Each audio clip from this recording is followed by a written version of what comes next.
un poco de, bueno, pues bienvenidas a esta invitación que usted recibió de Únicas ONG. Nosotros somos un grupo legalmente constituido, que el propósito fundamental es la transformación integral de la mujer. Y hemos querido hacer una alianza con SBET para ayudar a las mujeres de nuestra comunidad y de otras personas que por supuesto se unan a esta visión, a ayudar a la prevención de la violencia sexual, y adicional vamos a llevar a cabo una serie de equipamiento a través de SBET para que nosotras nos convirtamos en entes multiplicadores. Sabemos que una institución, aunque tenga los mejores programas, si no hay gente, entonces es imposible que toda esta riqueza de programas pueda ser expandida. Entonces, esta es la primera, si Dios así nos lo permite, de muchas reuniones que tendremos, y la persona que nos va a acompañar este día es la licenciada Claudia Lucía Pinzón Castillo. Ella es psicóloga egresada de la Universidad de San Carlos de Guatemala, con una maestría en gestión de desarrollo de la niñez y adolescencia de la Universidad Rafael Andívar. Cuenta con una amplia experiencia en materia de niñez y adolescencia adquirida en Procuraduría General de la Nación, donde laboró como psicóloga en el área de denuncias y de reintegración familiar, así como el conocimiento adquirido en el desempeño de su cargo en el Consejo Nacional de Adopciones, como su coordinadora de la Unidad de Autorización y Control de Hogares, de Protección y Organismos Internacionales.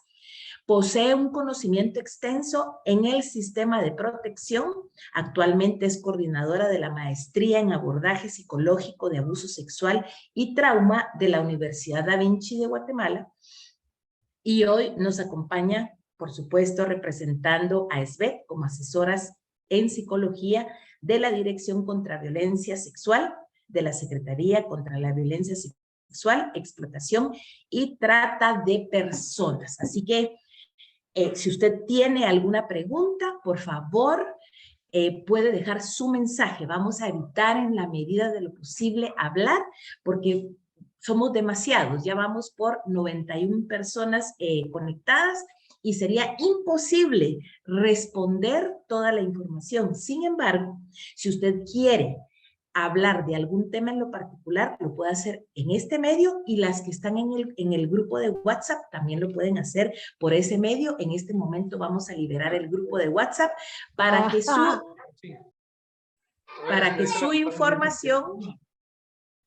su información sea recibida, y si podemos contestar, vamos a contestar. Así, entonces, sin dar más espacio, licenciada Lucía, el tiempo es todo suyo.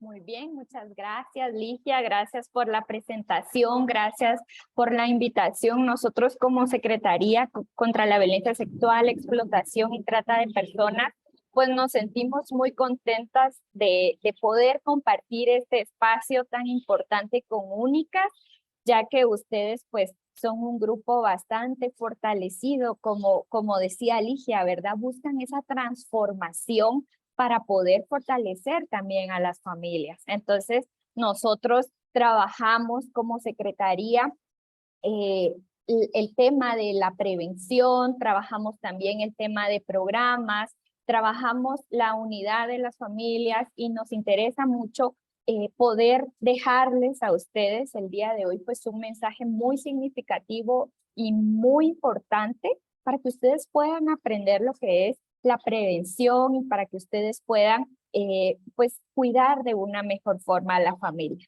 Yo sé que todas las que están acá pues tienen sus formas de proteger a sus hijos, a sus hijas, de cuidar a sus familias, pero nosotros como SBET el día de hoy queremos pues dejarle un mensaje y contarles que pues estamos iniciando este año lo que es la Escuela para Familias, Prevención contra la Violencia Sexual, y hoy se une Únicas también a este programa de prevención, ¿verdad? Que consta de esta sesión que vamos a tener, y al finalizar la sesión, pues vamos a hacer la lectura de un decálogo, que son 10 herramientas, y a la vez de herramientas son compromisos que asumimos nosotras como madres o como padres para poder cuidar mejor a nuestros hijos y nuestras hijas. Ya les voy a ir explicando cómo es la dinámica.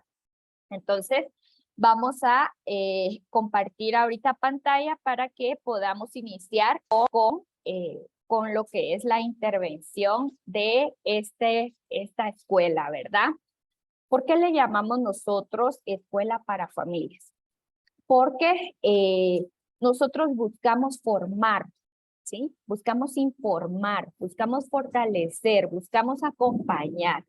Entonces, sabemos que muchas de las cosas que vamos a ver a continuación, ustedes ya las saben, o porque alguien se las ha dicho, o porque ustedes, pues, de alguna manera han investigado, han leído, o han visto algún programa de televisión y ahí se han enterado de esto, ¿verdad? Pero sabemos que muchas otras familias desconocen toda la información. Entonces, pues, de eso se trata.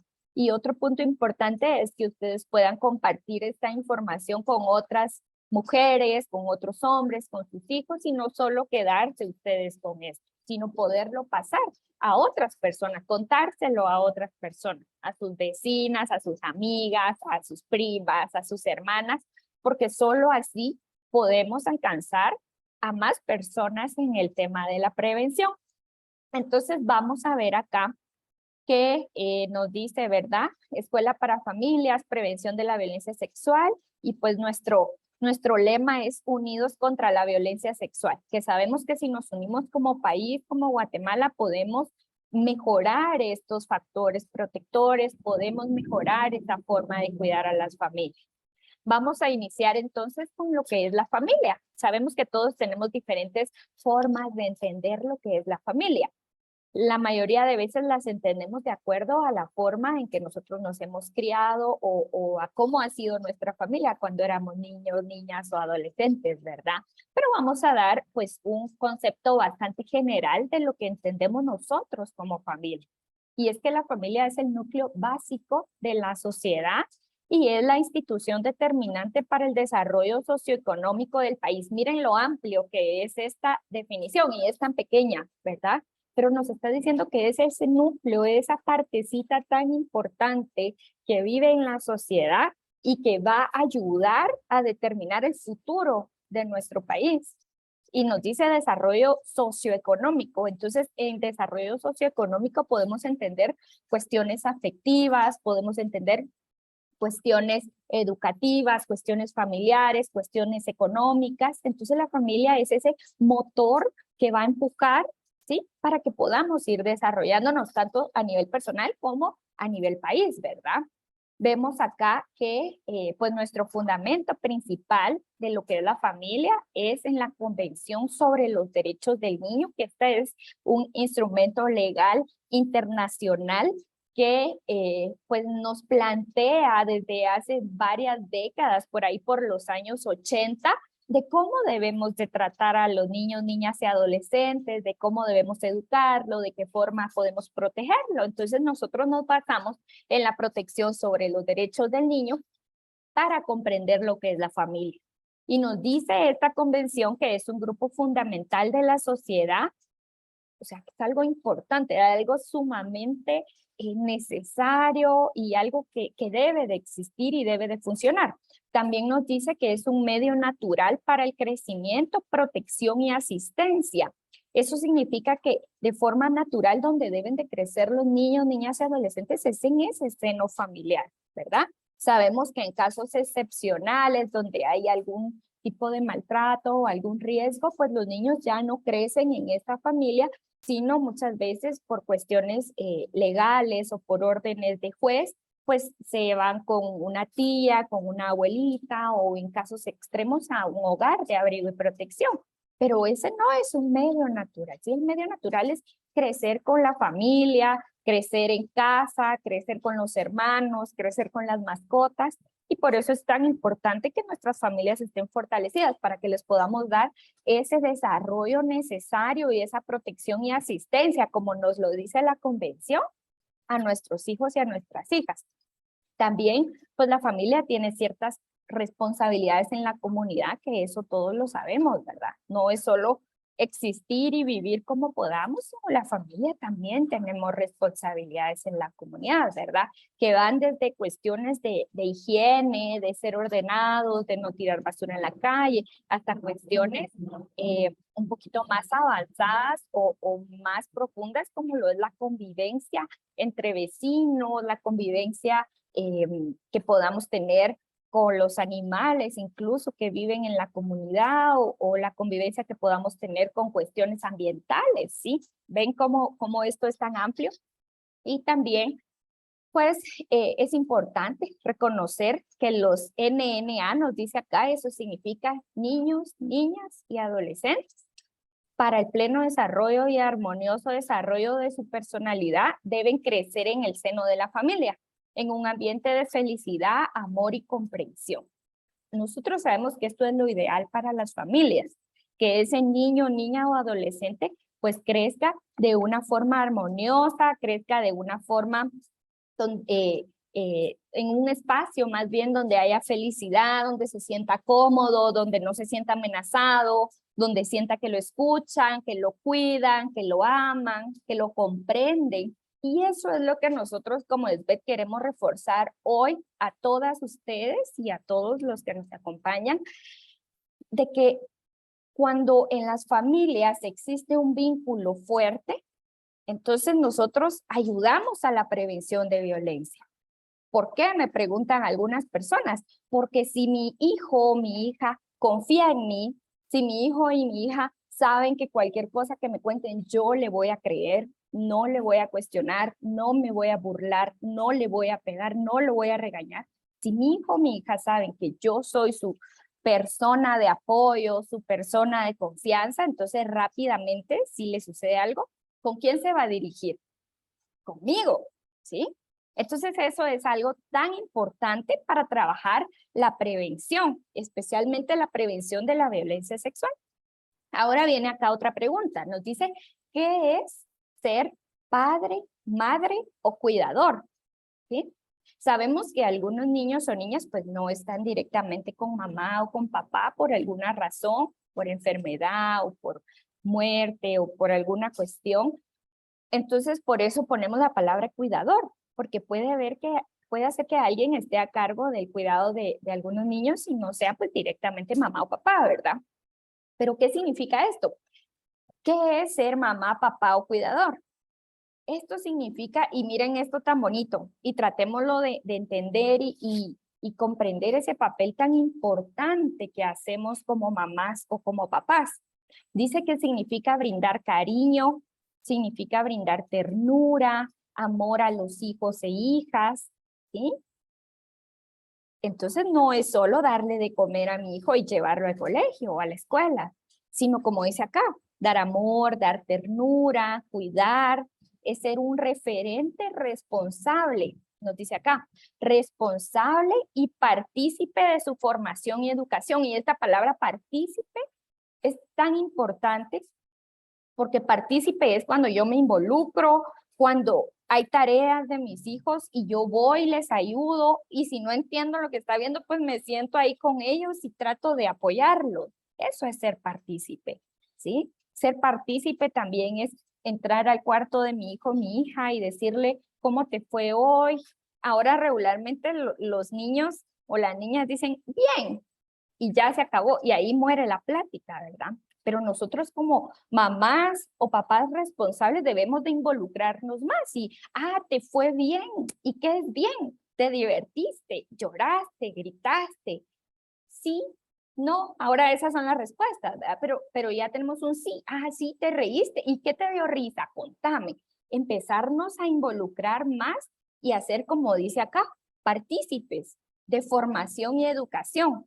Ser una buena mamá o un buen papá no es solo buscar que el niño entregue las tareas y lleve la mejor maqueta y lleve el mejor trabajo y lleve el recorte más limpio. No, ser partícipe de la formación y la educación de nuestros hijos es involucrarnos también. Si ellos están jugando, pues llegar y vení, juego contigo, ¿sí? O si estoy cansada y no quiero jugar, pues me siento con mi hijo, con mi hija y empujo aunque sea el carrito, o estoy ahí con él y me río de lo que está haciendo, ¿verdad? O sea, es como ir buscando esos espacios porque no se imaginan lo valioso que es para la prevención, que mamá, hijo o hija tengan este tipo de relación, este tipo de vínculos. Porque entonces yo le estoy diciendo indirectamente a mis hijos que ahí estoy yo, ¿sí? Que si a él le duele algo, ahí estoy yo. Que si él está contento, ahí estoy yo.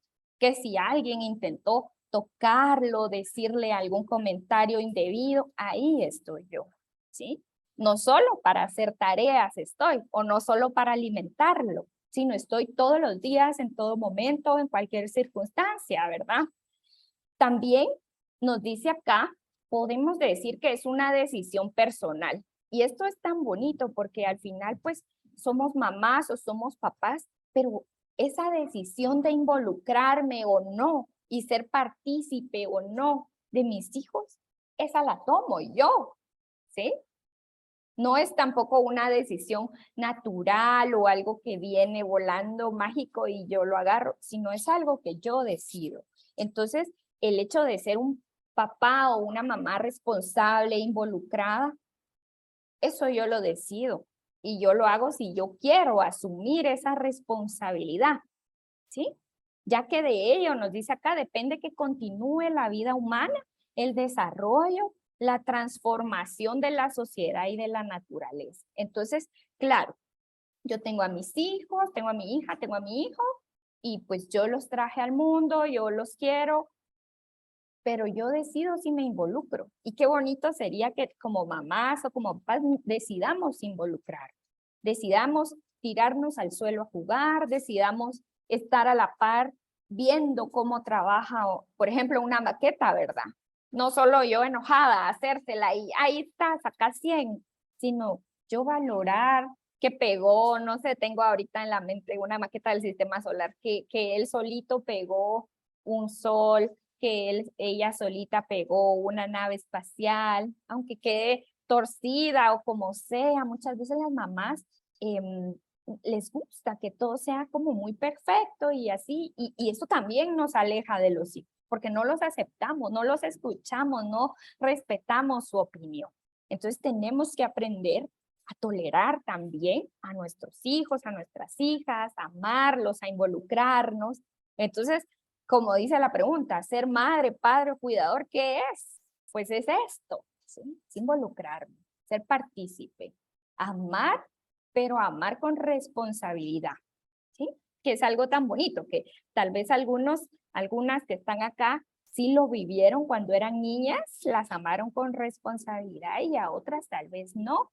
Y muchas veces vamos a repetir esos patrones con los que nos amaron cuando éramos niñas y eso es dañino para nuestros hijos, para nuestras hijas. Entonces hay que abrir los ojos ahí a todas las mamis y a todos los papis que nos acompañan hoy, abrir los ojos y darnos cuenta si estamos repitiendo algunos patrones dañinos, destructivos, que tal vez nos hicieron nuestros papás cuando éramos niños, pero que está mal seguir con ese patrón, ¿verdad?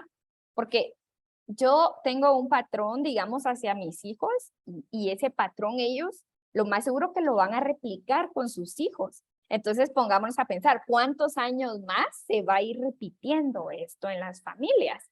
Por eso es tan importante abrir los ojos, darnos cuenta de cómo estamos actuando y recapacitar, hacer un giro, como decía Ilgia, ¿verdad? Transformarnos y mejorar, crecer, ¿verdad? Ahora vemos esta prevención que trabajamos nosotros, la trabajamos en diferentes pasos. Y el primer paso para nosotros es tener valores en la familia.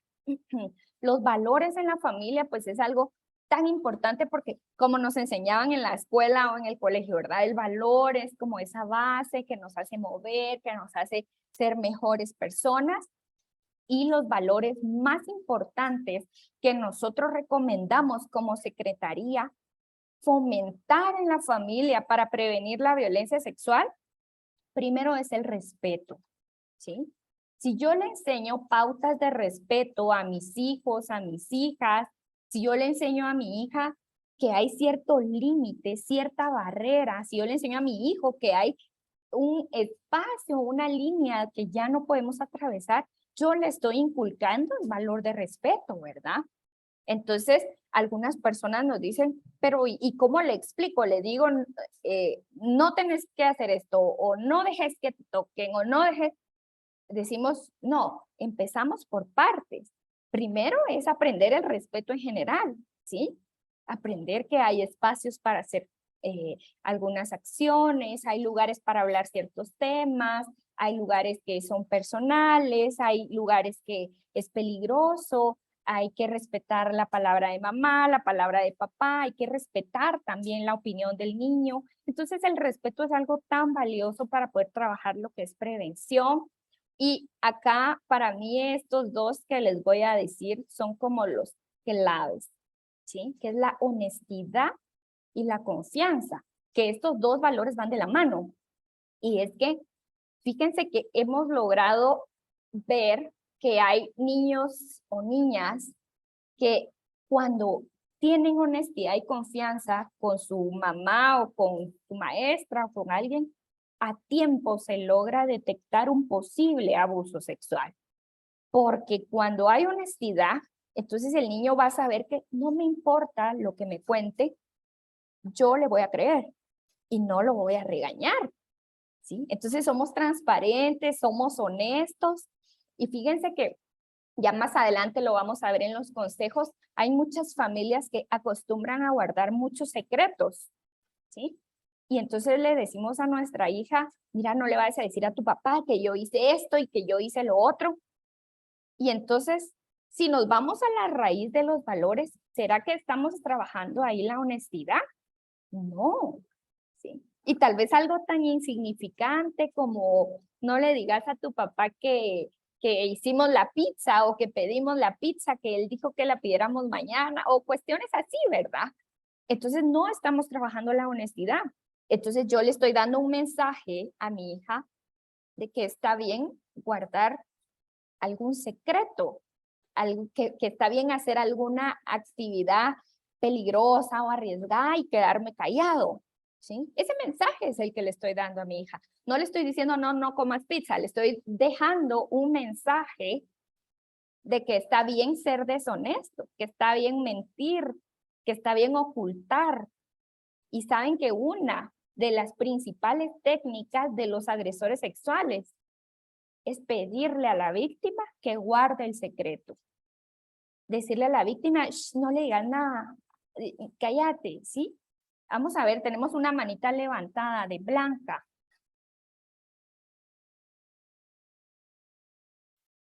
Vamos a ver si tenemos alguna pregunta.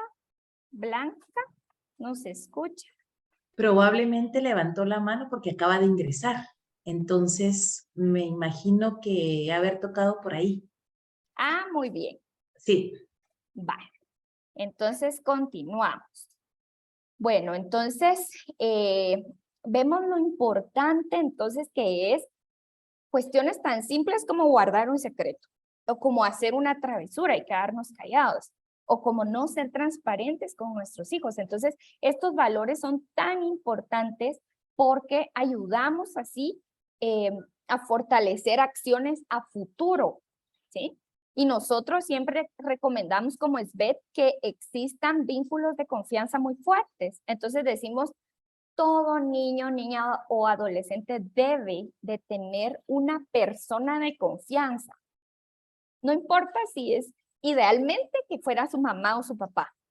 De lo contrario, puede ser la maestra, puede ser la hermana, puede ser la tía, la abuelita, pero esa persona de confianza es aquella persona a la que yo le voy a contar algo y a la primera me va a creer.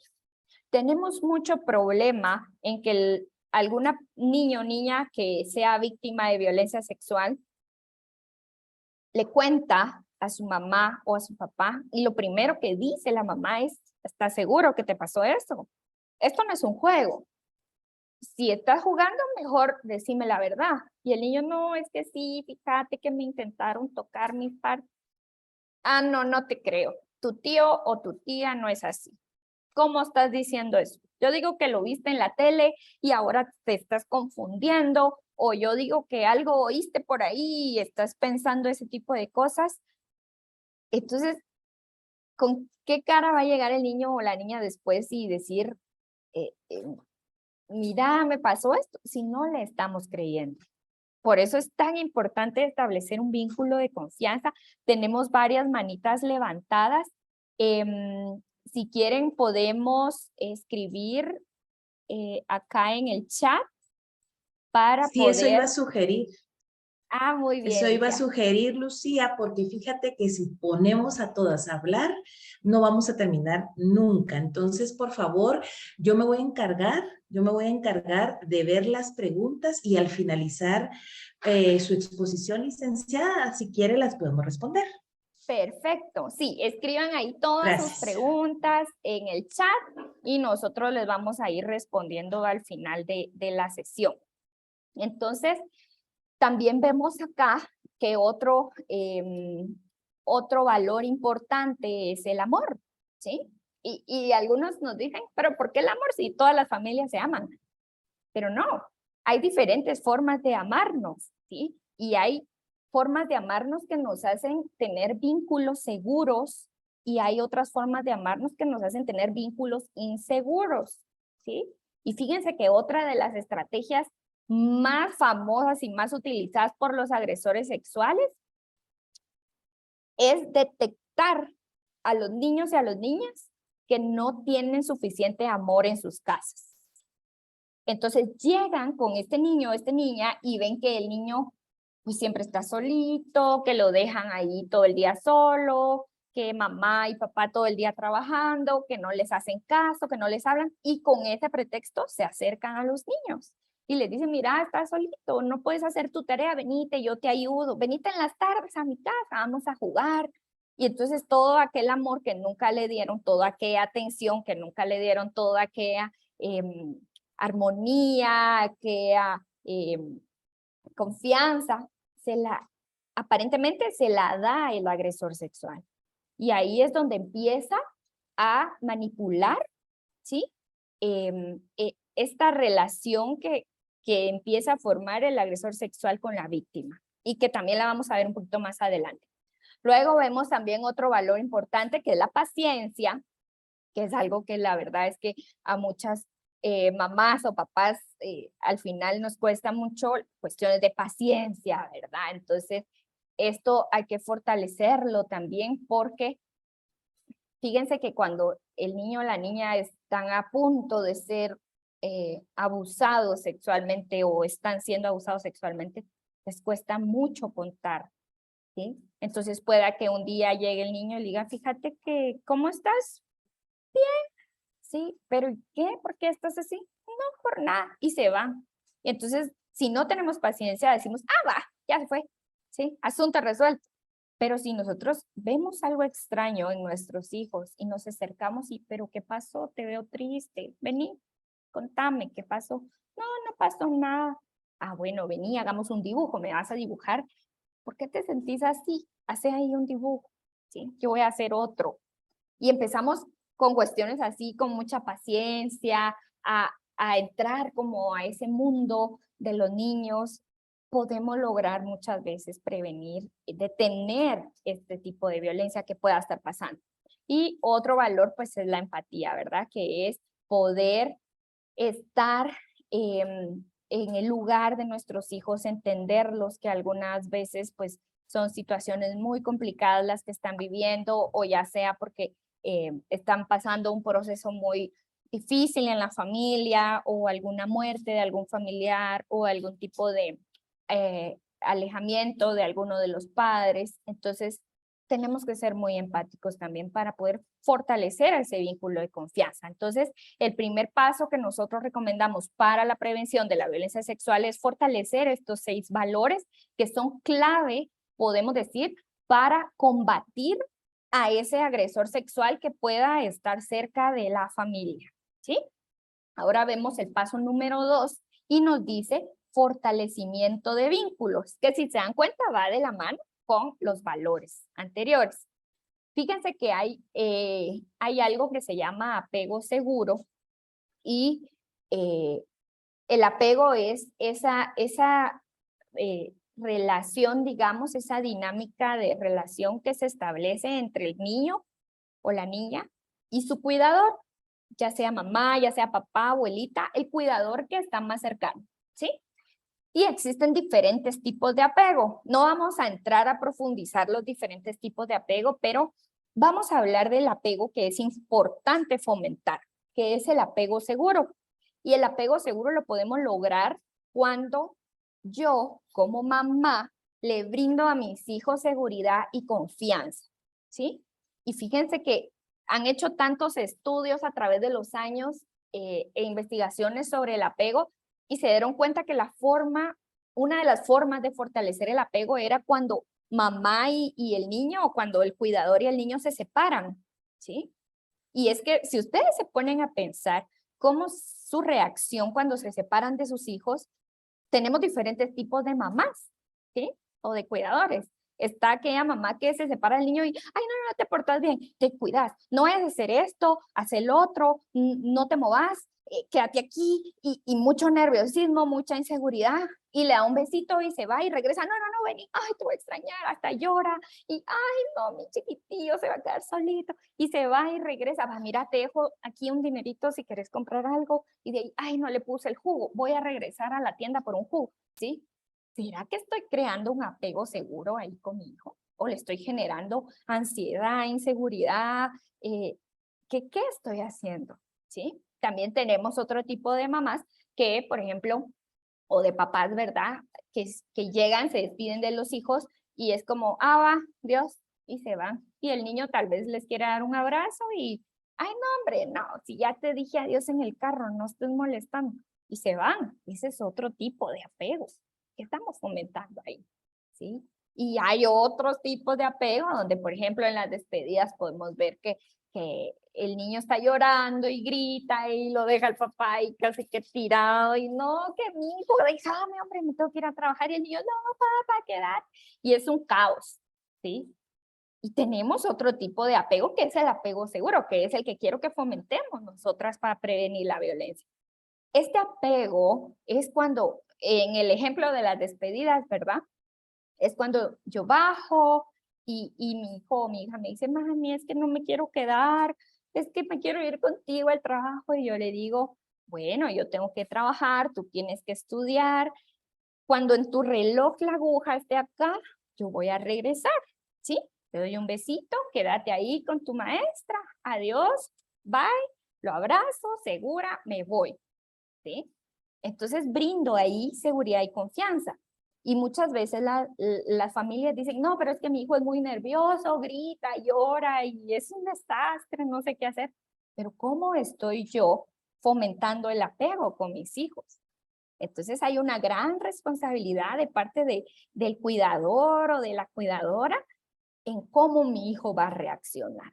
Entonces, si yo le brindo un apego seguro y de confianza, mis hijos siempre van a buscar el diálogo conmigo, porque apego seguro también es hablar con mis hijos, ¿sí? Si yo ando enojada y no quiero ver a nadie, entonces me acerco y le digo, mira, hijo, estoy un poco estresada, me fue mal en el trabajo, me regañaron, se quedó el carro, vengo cansada, quiero dormir, no creas que estoy enojada contigo, ¿sí? Solo necesito un espacio para descansar un rato, ¿verdad? Entonces yo hablo. Cuando mi hijo o mi hija tengan una situación similar, van a aprender que hay que hablar, ¿sí?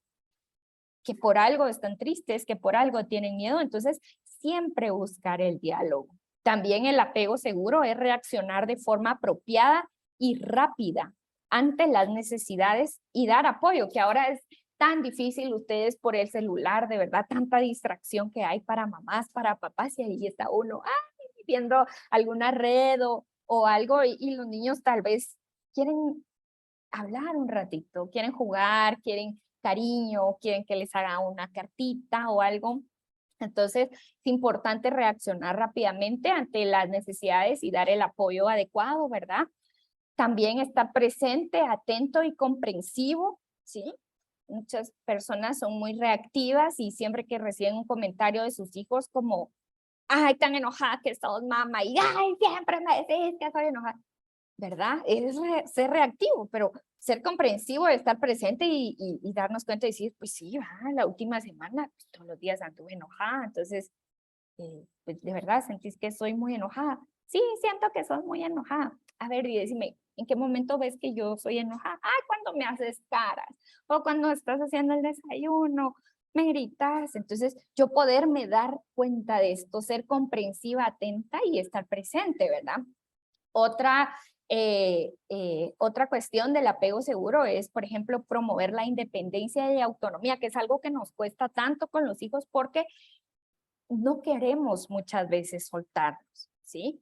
Queremos que sean bebés o que siempre estén ahí dependiendo de nosotras y cuando vemos que ya empiezan a crecer o ya quieren hacer algo por ellos mismos o hacer sus tareas por ellos mismos o vestirse por ellos mismos, qué sé yo, ahí queremos estar. Pero, ¿qué será bueno? ¿Estar siempre ahí o será mejor enseñarles o darles esas capacidades para poder ser autónomos e independientes? Porque yo no sé si mañana me voy a morir yo, ¿sí?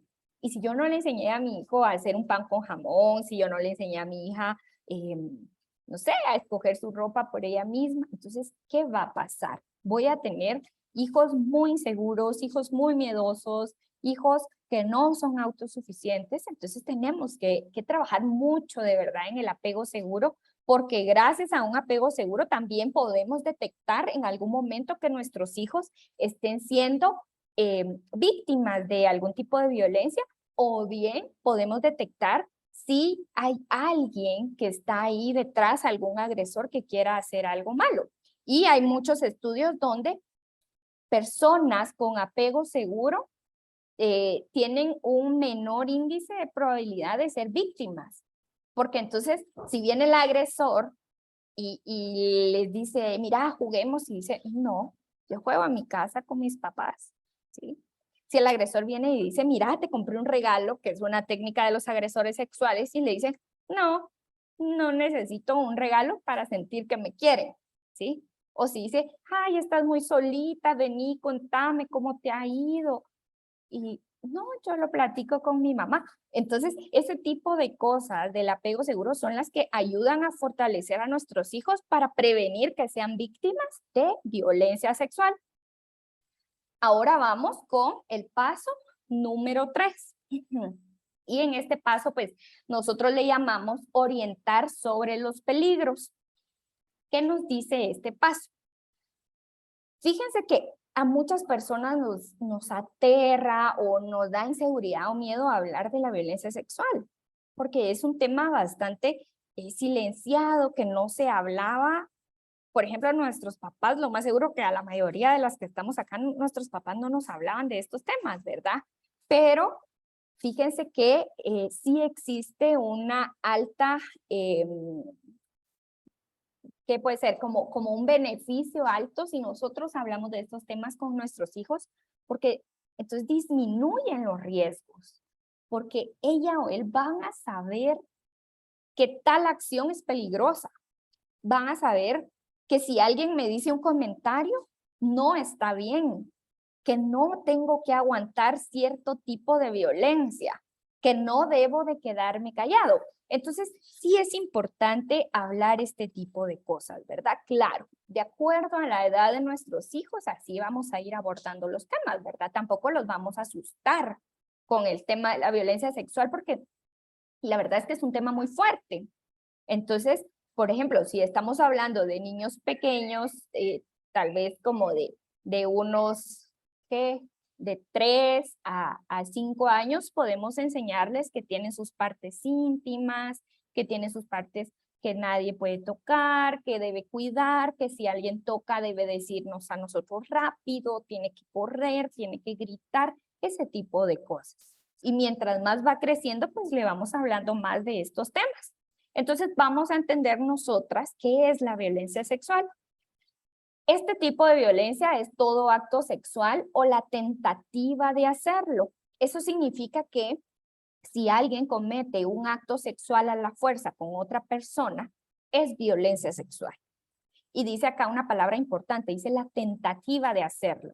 O sea que si alguien intenta cometer un acto sexual con otra persona a la fuerza, estamos hablando también de violencia sexual. Muchas mamás nos dicen, es que fíjense que yo me enteré de una niña que intentaron tocarle sus partes íntimas, pero no la tocaron. Cabal, cuando la iban a tocar, llegó la mamá del hombre, salió corriendo y desapareció.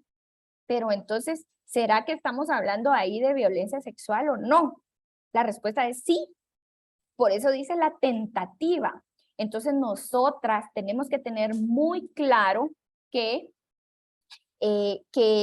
violencia sexual no es solo tener un acto sexual, ¿sí? Sino es intentar hacerlo. Si alguien intenta, por ejemplo, quitarle la ropita a nuestros hijos o alguna situación así, pero al final no lo logra, pero intentó, es violencia sexual, ¿sí? Entonces, tengamos claro eso todas y no solo pensar como regularmente nos han enseñado, ¿verdad? Que si solo se comete algún delito, por ejemplo, de violación, sí hay que hacer algo, hay que denunciar, o si solo se comete, sí se daña a la víctima. No, incluso intentar cometer un tipo de estos actos de violencia sexual es un daño muy profundo y muy grande a las víctimas, ¿sí? También violencia sexual son comentarios o insinuaciones sexuales no deseadas. Y esto muchas personas, fíjense que en nuestro país, por la forma en que hemos sido criados y todo, se da mucho eso, está como, es muy normal que a las mujeres les digan los hombres algún tipo de piropos o comentarios, ¿verdad? Que lleven algún contenido sexual. ¿Y qué hacemos las mujeres regularmente? No hacemos nada, ¿sí? Nos quedamos como, ay, qué incómodo, o me hago como que no escuché, o sigo de largo, pero eso es un delito. Y es algo que no le enseñamos a nuestras hijas ni a nuestros hijos, ¿verdad? A veces ya los adolescentes cuando están jugando o molestando le dicen algún tipo de comentario con contenido sexual a algunas otras adolescentes. Y tenemos que enseñarles a nuestros hijos también que eso es violencia sexual, ¿sí? Que ese tipo de juegos, de bromas, es violencia sexual y es un delito. Y tenemos que enseñarle a nuestras hijas que ese tipo de comentarios, si a ellas se los hacen, pues no tenemos que quedarnos calladas o ignorar, sino buscar qué hacemos, denunciar, porque tampoco está bien que nos digan este tipo de comentarios, ¿verdad? También violencia sexual puede incluir violencia física o violencia psicológica. Entonces, algunos casos, y vamos a ver ahorita un poquito más adelante, algunos casos de violencia sexual, pues, incluyen cuestiones físicas como golpes, aruñones, mordidas, o dejan a la víctima, por ejemplo, con algún tipo de lesión o sangre, ¿verdad? Que es la violencia física. Y algunos otros agresores sexuales no usan la violencia física, sino usan la violencia psicológica y no dejan marca en el cuerpo. Y fíjense que la mayoría de agresores sexuales que usan la violencia psicológica y que no dejan marca en el cuerpo están en la familia. Pueden ser tíos, abuelos, hermanos, personas muy cercanas, ¿verdad? Y por eso usan la violencia psicológica porque a simple vista no se ve algo, ¿verdad? Entonces hay que estar muy alerta con esto también. Y por último acá, ¿en qué es la violencia sexual? Pues es buscar que una persona lleve a cabo un acto sexual indeseado. Ahora vamos a ver quiénes son los agresores sexuales. Y esto, miren, es algo tan importante que ustedes se lo tienen que enseñar a sus hijos y a sus hijas, porque nosotros hemos ido a muchos lugares, a muchos colegios, y les preguntamos a los niños, principalmente les decimos, ¿cómo te imaginas un agresor? Y dicen, yo me imagino a alguien grande que da miedo, alguien que yo no conozco, alguien que trae una máscara y me asusta. Pero fíjense que en la vida real no es así. Los agresores sexuales aparentan ser personas muy encantadoras. muy amables, muy contentos, muy cordiales, muy juguetones. Y lo peor es que la mayoría de agresores sexuales, en un altísimo porcentaje, son personas de la familia o son conocidos. Y esto es como algo muy fuerte, ¿verdad? Porque ¿cómo vamos a pensar nosotros que alguien de mi propia familia está agrediendo a mi hijo, a mi hija, ¿verdad? Lo más fácil es pensar, es un desconocido que se metió a la casa y vino a hacer aquí algo malo. Pero no, los agresores sexuales en su mayoría son conocidos que viven incluso dentro de nuestras casas o que son familiares muy de nuestra confianza y que abusan de esa confianza. Y en un menor grado, pues son desconocidos. Por eso les decía que los familiares y los conocidos que son agresores sexuales casi no dejan huella, porque obviamente si mamá ve que su hijo tiene aquí morado y le arrancaron un pedazo de pelo y está sangrando, le va a decir, mijo, ¿qué te pasó? Vamos al hospital o algo, ¿verdad? Pero el agresor sexual sabe que si él deja marca, rápido lo descubre. Entonces no deja marca. Y lo que hace es usar la violencia psicológica y manipular a nuestros hijos. Y entonces les dice, no vayas a decir nada, guardemos el secreto, es un juego entre tú y yo, acuérdate que yo te ayudé a hacer tus tareas y gracias a mí ganaste el año y no te pegaron tus papás, o gracias a mí te compraron tal juguete, o gracias a mí tu mamá tiene para hacerles comida, y empieza todo ese juego de manipulación, ¿verdad? Ahora, los agresores sexuales desconocidos no les importa dejar rasgo, dejar marca, porque ellos se caracterizan por atacar solo una vez a las víctimas. Atacan una vez, dejan rastro, usan armas, no les importa usar armas de fuego o armas blancas o lo que sea para lastimar y desaparecen y casi que nunca los encuentran, ¿verdad? En cambio, el agresor sexual en la familia casi nunca usa arma porque se caracteriza porque la violencia sexual no solo una vez pasa, sino pasa muchas veces y por años. De verdad que esto es tan terrible porque no solo una vez, ¿verdad? Sino hasta van 5 años, 10 años y la víctima sigue siendo víctima y nadie se da cuenta, ¿verdad? Ahora vamos a ver acá las características que casi que ya se las dije, pero vamos a ir aterrizando un poquito aquí en la pantalla, que nos dice las características de los agresores sexuales familiares o conocidos. Dentro de las características está que se aprovecha de la confianza familiar, que usan violencia psicológica y amenazas, y generalmente es una violencia continua, o sea que no solo una vez violenta a la persona, sino muchas veces o por muchos años. Y el agresor sexual desconocido que vemos del lado derecho de la pantalla, pues es una persona extraña que no es de la familia, generalmente sí ataca con violencia física y busca dañar a diferentes víctimas. Entonces, hoy daña a una niña, mañana se va a otra zona, daña a otra niña y así va por varios espacios, ¿verdad? Ahora vamos a ver cuáles son los delitos de violencia sexual. Fíjense que en cada país existen diferentes delitos de violencia sexual. Solo vamos a hacer unos segunditos de pausa para tomar un poquito de agua y retomamos.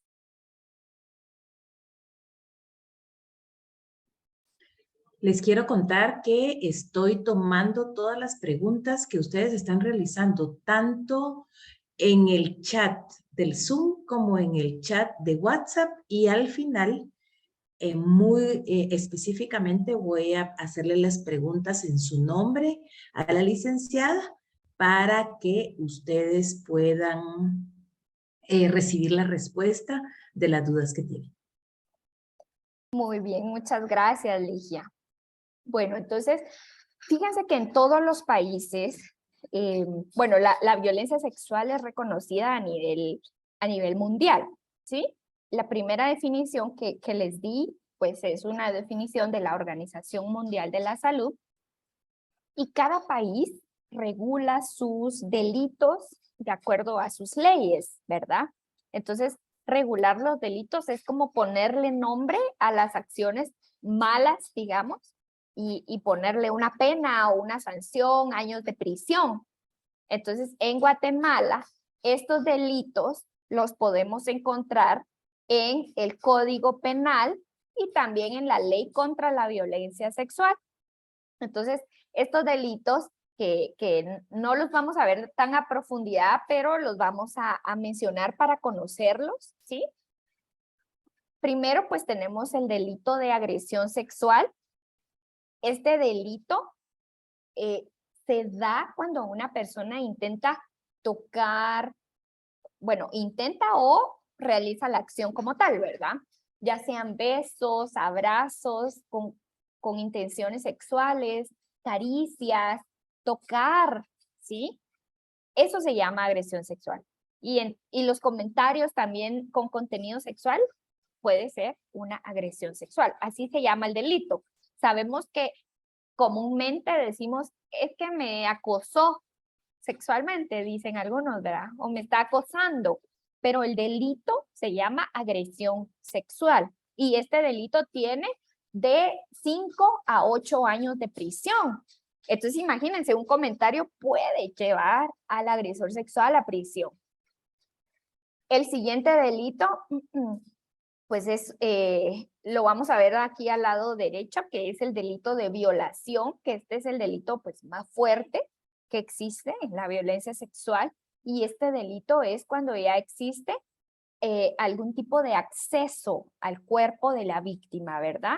Entonces, ya sea a través de 3 vías que tenemos en nuestro cuerpo, que puede ser vía vaginal, vía anal o vía bucal, así se comete el delito de violación. Cuando ya hay la introducción o el acceso de algo, algún objeto, parte del cuerpo a estas partes de la víctima, ¿verdad?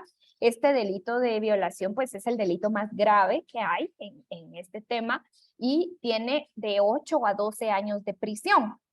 Algunas personas dicen, pero son muy poquitos años de prisión. Pero fíjense que depende del caso, más aumentan los años. Por ejemplo, si estamos hablando de que la víctima de violación quedó embarazada a partir de ese delito, entonces los años para el agresor aumentan, los años de prisión.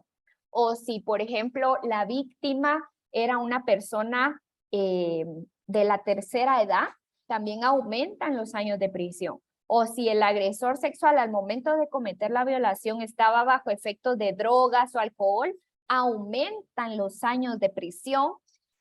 También, por ejemplo, si derivado de esta violación se deja en la víctima una infección de transmisión sexual, aumentan los años de prisión. O si esta persona que fue el violador era familiar o estaba a cargo del cuidado de la víctima, aumenta la pena, ¿sí? Entonces, si se dan cuenta, va aumentando y por eso tenemos sentencias de 50 años de prisión por violación, 90 años de prisión, 30 años de prisión, ¿verdad? Entonces, este es el delito más grave que existe en la violencia sexual. Luego tenemos otro delito que se llama exhibicionismo sexual, que este delito se da cuando alguna persona realiza actos con fines sexuales, ¿verdad? O se muestra su cuerpo o sus partes íntimas a menores de edad, es decir, menores de 18 años. Entonces, esto pasa mucho y hay que tener mucho cuidado. Pasa mucho cuando los niños a veces o las niñas van caminando en la calle y los llama alguien en un vehículo y le dicen, vení, y llega el niño y entonces el agresor sexual le muestra sus partes íntimas, por ejemplo. Eso es un delito. Y muchas veces, como mamás, no sabemos que esto es un delito, ¿verdad? Solo le decimos, ay, mi hijo, te asustaste, no, que mira, que... Pero es un delito y podemos llamar a la policía porque eso es un delito, ¿sí? Y este delito tiene de 3 a 5 años de prisión. El siguiente delito se llama ingreso a lugares reservados para mayores de edad y distribución de pornografía a niños, niñas y adolescentes. Este delito se da cuando, por ejemplo, se permite que el niño, niña, adolescente ingrese a un lugar reservado para adultos, por ejemplo, una cantina, una barra show o algún espacio donde no es adecuado que estén los niños porque hay algún tipo de contenido sexual. Entonces, eso también es un delito a los que permiten el ingreso, a los que permiten que esté ahí el niño y a los que llevan a los niños, ¿verdad?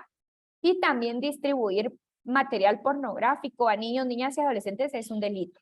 Ahora ya no se hace tanto con revistas o fotitas como hace algunos años, sino ahora es por WhatsApp, por Facebook, por Instagram, y ahí se comparten, ¿verdad? Entonces, es un delito si se le distribuye a los menores de edad este tipo de contenido. Y por último está el delito, que es uno de los más famosos ahorita. Ahorita van a ver por qué. Se llama violación a la intimidad sexual. Y este delito se da cuando alguien roba, capta o se queda con fotografías privadas, ¿sí?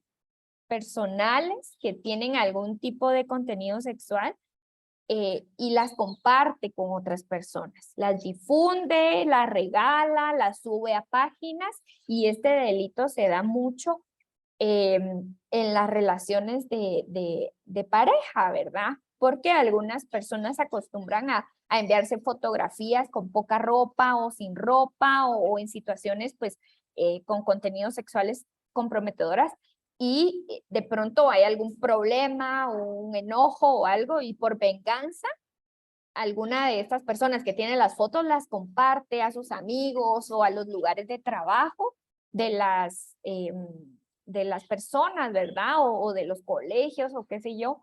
Y entonces, pues, por eso se llama violación a la intimidad sexual, porque viola esa intimidad de la persona, ¿verdad? También, por ejemplo, si se modifica una fotografía, si le ponen la cara de alguien a una fotografía con contenido sexual, muchas veces hacen esto en broma. Se da mucho con los adolescentes. Hacen esto en broma, le quitan la cara a alguien y la ponen en una foto con contenido sexual. Ahí estamos hablando de este delito, ¿verdad? Entonces sí hay que tener mucho cuidado porque todos estos delitos pues tienen una pena que es prisión y también daña mucho a las personas. Ahora vamos a ver, solo vamos a, ahí está. Vamos a ver cuáles son las fases de la violencia sexual infantil. ¿Por qué es importante que conozcamos las fases? Porque conociendo las fases podríamos en algún momento identificar si nuestros hijos están en riesgo. La primera fase que utiliza el agresor sexual es la fase de la manipulación. Y en esta fase se manipula la dependencia y la confianza de la víctima. Se prepara el lugar y el momento del abuso y se incita al niño, niña o adolescente por medio de regalos o por medio de juegos, se incita a que esté con la persona, que participe, ¿sí? Solo vamos a ver si podemos, por favor, no escribir acá en la pantalla, les agradezco mucho. Ahí está. Bueno, entonces, en esta fase de manipulación es cuando este agresor sexual empieza a dar regalitos, a dar juguetitos, a preparar el lugar del abuso y empieza, ¿y a qué hora se va tu mamá? Ah, a las 3. ¿Y de 3 a 5 qué haces? Ah, jugás en internet. Ah, ya. Y te deja con llave o puede entrar cualquier persona. Y mira, ¿y por qué ese día no vamos a la tienda? Yo te voy a comprar una granizada. Y mira, te compré este juguetito. O mira, te traje esta cosita. ¿Sí? Entonces ahí en la fase 1 empieza como a preparar el terreno, digamos así, el agresor sexual. Luego vemos la fase número 2, que se llama fase de interacción abusiva. En esta fase pues ya se inicia la violencia sexual y es un proceso gradual y progresivo. Esto significa que poco a poco empieza a aumentar. Posiblemente empieza con un delito de exhibicionismo sexual, ¿sí? Como ya saben ustedes los delitos, ya les voy a decir los nombres. Cuando viene el agresor sexual y muestra sus partes íntimas al niño, a la niña, ahí empieza a aumentar y ya se va algún beso, alguna caricia con contenido sexual, después aumenta hasta llegar posiblemente a la violación, ¿verdad? Entonces esa es la fase de interacción abusiva. Empieza de poquito y lo que busca es en algún punto llegar a este delito tan cruel e inhumano de la violación. Y este pues incluye diferentes comportamientos y acciones con fines sexuales. La fase número 3 es la fase del secreto y se da generalmente por medio de amenazas. Aquí es donde el agresor ya cometió el delito y le dice al niño o a la niña, no puedes decir nada, porque si tú decís algo, le voy a decir a tu mamá que el que me buscó fuiste tú. O va a decir, no puedes decir nada porque si alguien se entera, ya no te lo voy a hacer a ti, se lo voy a hacer a tu hermanita chiquita. O si le decís a alguien, voy a matar a tu mamá o voy a matar a tu perro. Entonces ahí empieza ese temor de los niños y peor si no tenemos un apego seguro con ellos y ellos no confían en nosotros, sino que nosotros también les damos miedo. Entonces el niño se cae. Y peor aún, si le hemos enseñado que es bueno guardar secretos, que no le diga cuando alguien le cuenta un secreto se tiene que quedar callado. Si le hemos enseñado eso en casa es tan dañino, porque entonces cuando el agresor sexual le diga guardas ese secreto, el niño sabe que tiene que quedarse callado, ¿sí? Y en esta fase es donde se intimida y se manipula a la víctima. Luego tenemos la fase número 4, que es la fase de la divulgación. Y fíjense que esta fase es tan triste porque puede llegar o no. Es decir, que muchos abusos se quedan en silencio y esta fase se da cuando se descubre el abuso. Puede ser que llega mamá o papá de trabajar o qué sé yo y descubre ahí la situación. Entonces ya se da la fase de divulgación. O puede ser que el niño o la niña después de tanto pensar cómo decirlo, se lo cuenta a alguien. Pero puede hacer que eso nunca suceda y se quede en silencio para siempre este abuso. Y por último, la fase 5, que es la fase del silencio, y esta fase pues generalmente se da después de la divulgación y muchas veces pues la familia por vergüenza o por miedo se quedan en silencio y nunca denuncian. Y dicen, no, pero es que ¿cómo yo voy a decir que mi papá intentó tocar a mi hija? No, no puedo. O sea, primero, mis hermanos se me vienen todos encima. Segundo, ¿qué va a decir la gente? Tercero, mi mamá se va a enojar. Cuarto, que se van a enterar todos los primos. No, mejor me quedo callada, no digo nada, mija, cuídate, alejate. Si ves a tu abuelo, perdete. ¿Sí? Y llega a esa fase del silencio. Que esta fase, miren qué triste porque pone en riesgo nuevamente a la víctima. Y no solo a la víctima, sino a todas las personas que rodean a la víctima, a sus hermanas, hermanos, primos, ¿sí? Entonces, la mayoría de casos se quedan en silencio cuando estamos hablando de agresores sexuales de la familia, ¿verdad? Por ese temor a romper o a cambiar esa dinámica familiar y es tan duro. Por eso es que si nosotras en algún momento nos enteramos de que nuestras hijas o nuestros hijos están siendo víctimas de violencia sexual por alguien cercano o alguien de nuestra familia, no nos podemos quedar en silencio, ¿sí? Tenemos que romper esta fase y divulgarlo, denunciar, hacer algo, proteger, porque de lo contrario estamos poniendo en riesgo nuevamente a nuestra familia. Y ahora vemos el paso número 4, que se llama identificar señales de alerta. Bueno, ya conocimos los valores, ya conocimos el apego seguro, ya conocimos qué es la violencia sexual, ya conocimos los delitos que hay en Guatemala, ya conocimos las fases de los agresores sexuales, ya conocimos, bueno, y ahora vamos a conocer cómo identificar yo señales extrañas o algo raro que yo vea en mis hijos y decir, hey, aquí algo pasa, ¿sí? Porque muchas mamás que tienen hijos o hijas que han sido víctimas de violencia sexual dicen, pero es que mire, yo no me daba cuenta, yo no me daba cuenta de nada, ¿sí? Hasta que la psicóloga me lo contó, yo me enteré, pero de ahí no me daba cuenta. Y ya con el tiempo les puede preguntar la psicóloga, pero mire, usted no vio que su hijo dejó de comer. Ah, bien, fíjese que sí. Cabal, por la fecha que usted me dice, ya no comía igual. ¿Y qué otras cosas extrañas miraba en su hijo? Pues ya no quería salir, le agarró un tiempo que solo llorando, le agarró un tiempo que se hacía pipí en la cama, le agarró un tiempo que empezó a perder las clases y yo no sabía por qué. Entonces decimos, sí hay señales, ¿sí? Sí hay señales. Lo que pasa es que a veces no nos involucramos con nuestros hijos y no nos damos cuenta o no queremos aceptar que algo malo está pasando.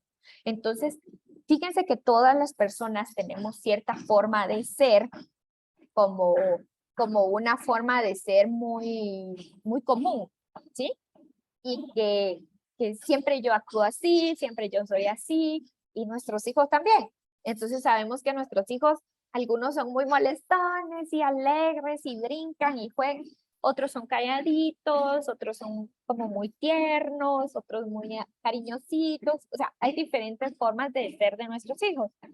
Pero cuando algo cambia repentinamente en nuestros hijos es porque algo les pasó, ¿sí? Y no nos quedemos quietas, no nos quedemos tranquilas hasta saber qué está pasando. Y vamos a ver cuáles son las principales alertas o cambios que podemos ver en nuestros hijos. Primero, los cambios físicos. Cuando alguien está siendo víctima de violencia sexual, uno de sus cambios físicos puede ser, bueno, los más conocidos es la náusea. Hay mucha náusea, hay mucho vómito, hay mucho dolor de estómago, hay problemas gastrointestinales, hay diarreas, ¿sí? Otras cuestiones físicas pueden ser algunas infecciones en las áreas genitales, pueden ser algún sangrado fuera de lo normal en las, por ejemplo, si no estamos hablando de cuestiones de menstruación, un sangrado así de repente, que se sale de los meses, de las fechas de menstruación, o puede ser algún mal olor corporal muy fuerte, extraño, ¿verdad? Pueden ser moretones, pueden ser mordiscos, ¿sí? Esas son como, nosotros le llamamos indicadores de violencia sexual, porque nos indican alertas de que algo pueda estar sucediendo. Otro indicador físico puede ser mucho dolor de cabeza, desmayos, mareos o mucha alergias en la piel. Algo importante es que, pues a veces uno después de escuchar esta información empieza a ver, dice, ay no, pero si todo lo tiene mi hijo, pero tampoco nos vamos a asustar, ¿sí? La idea de esto es que ustedes conozcan ciertas formas de reaccionar o ciertos indicadores que nos pueden poner en alerta. Tampoco voy a decir, ay, como mi hijo tiene náusea, está siendo víctima de violencia sexual. No, pero sí voy a decir, bueno, tiene náusea, está teniendo olores como un poco extraños en sus áreas genitales, de pronto que le vi unas mordidas ahí, me dijo que fue el perro, pero el perro nunca lo ha mordido. O sea, como ir juntando varios indicadores e ir sacando la sospecha, ¿verdad? Tampoco vamos a decir, sí fue víctima, ¿verdad? Pero sí una posible sospecha. En segundo lugar, pues también tenemos otro tipo de indicadores que son los psicológicos, y aquí se incluye, por ejemplo, el temor, los miedos muy fuertes, mucho llanto, mucha desesperación, inseguridades, terrores nocturnos, que de repente está durmiendo el niño y se despierta gritando y asustado, pero lo vemos y sigue durmiendo, muchas pesadillas, sentimiento de fracaso, sentimientos de desconfianza. Entonces, todo cambio psicológico que veamos en nuestros hijos, ¿sí? O por ejemplo, temores a los niños, a los adultos, perdón. Cuando ven que viene un adulto así como que no es de su círculo cercano al que le tiene confianza y no se quiere acercar, no lo quiere ver, o llora, o se va a esconder, entonces digamos, ¿qué está pasando acá? Algo raro está pasando, ¿sí? Y también tenemos los indicadores sociales, que estos pueden ser, por ejemplo, todo lo que tenga que ver con relaciones interpersonales, ¿verdad? Cuando no quiere ir a estudiar, cuando cierra sus redes sociales de repente, ¿qué pasó? Ya no quiero tener redes, ya no quiero tener amigos, lo llegan a buscar, mira, salgamos y dicen, no, ya no quiero salir, ya no quiere ir con la familia de paseo. Entonces, yo les diría que cada cambio que vean en sus hijos repentinos es peligroso. Y tenemos que estar muy atentas, ser muy empáticas, estar muy pendientes y ver qué sucede, ¿verdad? Y vemos ahora pues el paso número 5, que son los consejos para la familia. En estos consejos para la familia, pues vamos a decir que uno de los consejos principales pues es el autocuidado del cuerpo, aprender ya en edades tempranas a que cada persona se puede cuidar su cuerpo, lavarse por sí misma sus partes íntimas, limpiarse cuando va al sanitario, enseñarles eso, ¿verdad? No hacer a los niños dependientes y que van al colegio, por ejemplo, y que los tiene que limpiar la maestra, los tiene que limpiar el maestro, los tiene que limpiar el abuelito, sino enseñarles nosotros desde edades tempranas a tener su autolimpieza para así evitar pues cualquier tipo de estas situaciones, ¿verdad? También alertarlos mucho con las caricias. Fíjense que esto es bien peligroso porque a veces hay familiares que se quieren acercar a nuestros hijos y el niño así como, no, y nosotros déjese que lo abracen, ¿sí? O déjese que lo acaricien o que le den un beso y el niño no quiere y casi que a la fuerza, ¿verdad? Entonces tenemos que enseñarles que si el niño no quiere abrazar a alguien, no lo vamos a obligar. Porque entonces cuando venga el agresor sexual y le diga, vení, abrázame, acariciame, y él se recuerda, ay, bueno, mi mamá dice que me deje, entonces se deja, ¿sí? Pero si yo ya le enseñé que si él dice no y no quiere, no lo pueden obligar, entonces también yo le estoy dando cierto poder a mi hijo, ¿sí? También mucho cuidado en el saludo. Estamos muy acostumbrados a que mi hijo salude y casi que lo empujamos y de beso y a veces no quieren. Si el niño o la niña no quieren saludar o porque no quieren o están incómodos o no les gusta, no los obliguemos.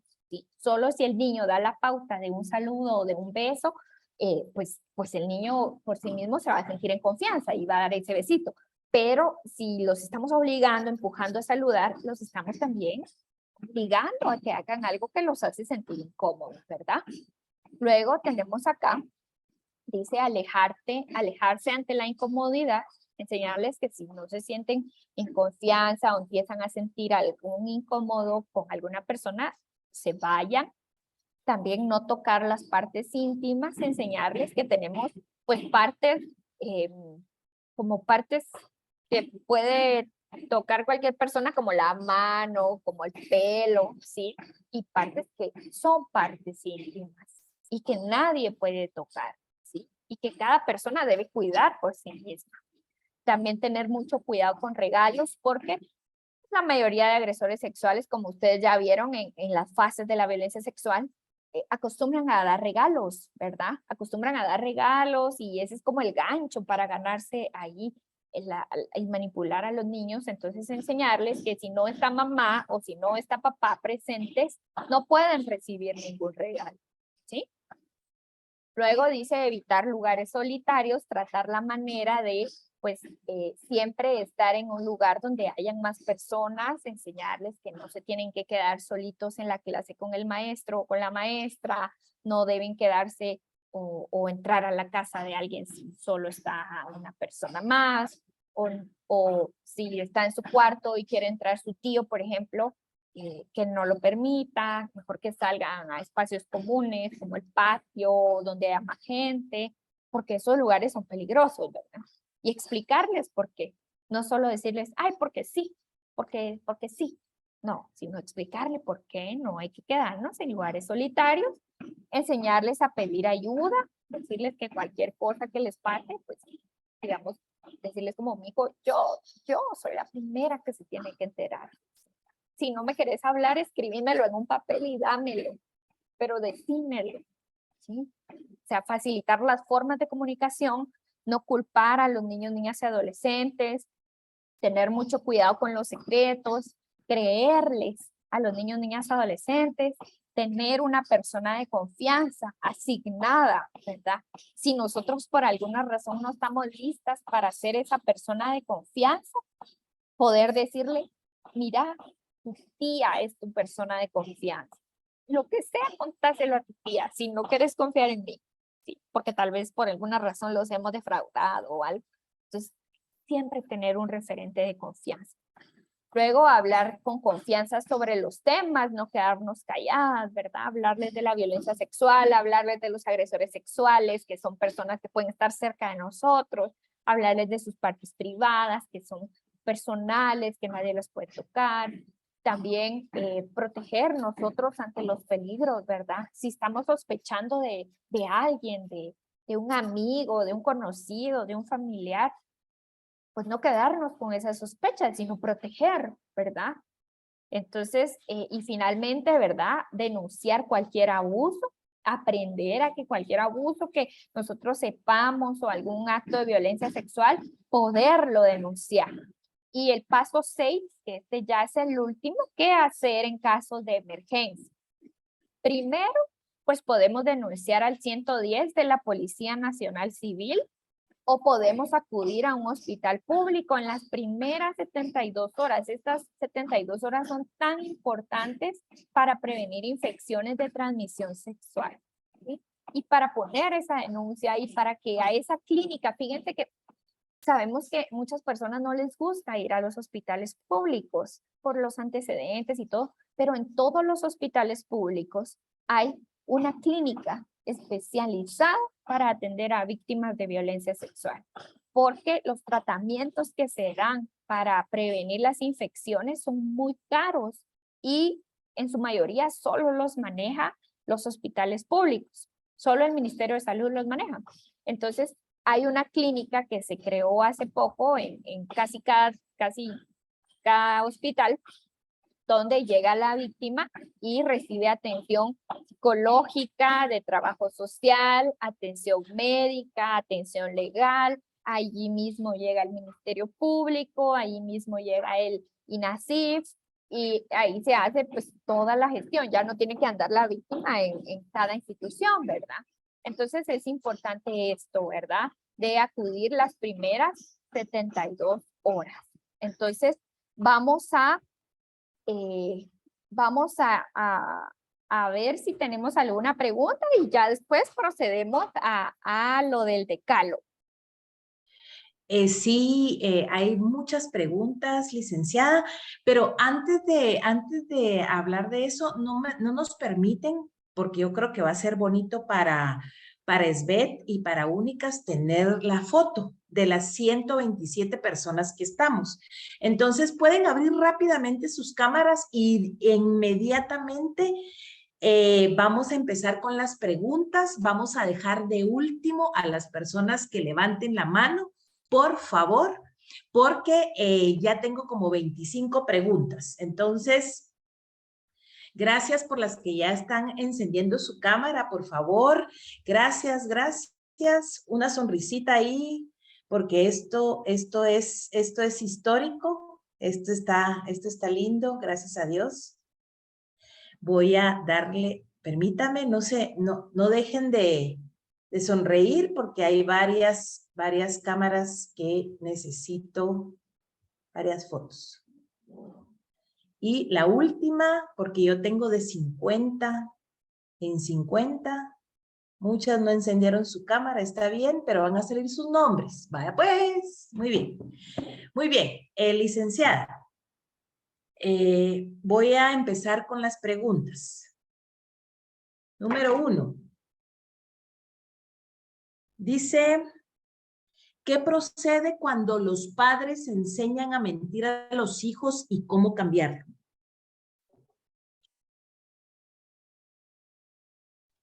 Bueno, yo creo que ahí está mi audio, sí.